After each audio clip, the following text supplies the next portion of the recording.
Hi, I'm Natasha, and welcome to the Not the Right podcast channel here on YouTube.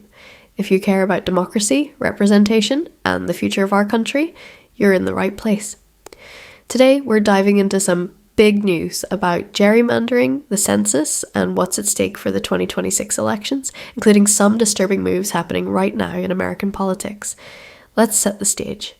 The MAGA Republicans are anxious about the 2026 election, especially when it comes to keeping control of the House of Representatives. And why?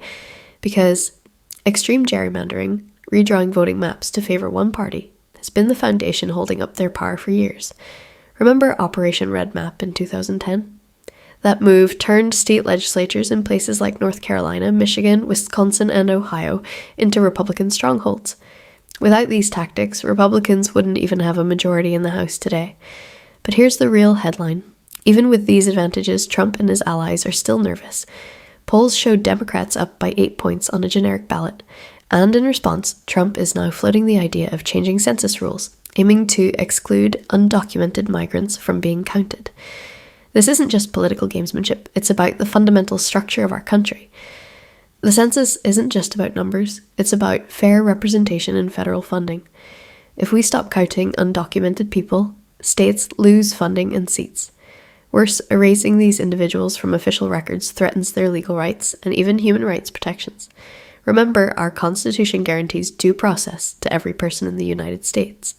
It raises a chilling possibility. If people aren't counted, it gets easier to ignore their existence, abuse their rights, or even detain and deport them with a little oversight. And let's look at government accountability. The latest State Department Human Rights Report, released ridiculously late, backed off documenting abuses in places like El Salvador, Israel, and Russia. Suddenly, torture and killings are not credible reports. This isn't just political alignment with dictators. It's backing away from protecting human rights, both at home and abroad. So should Democrats fight fire with fire? Some argue yes. If Republicans continue to weaponize the system, maybe Democrats have to play the same game to save fair representation.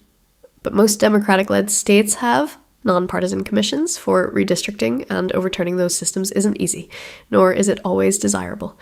At the heart of all this is a question about the health of our democracy. Gerrymandering breeds apathy and extremism. When people feel their votes don't count, they stop participating. Or worse, they turn to violence or lose faith in government stability.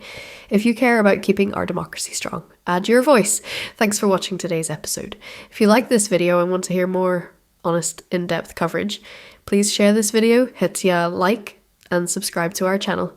Drop your thoughts or questions in the comments. We'd love to hear from you. See you next time on Not the Right, where the fight for fair representation never stops.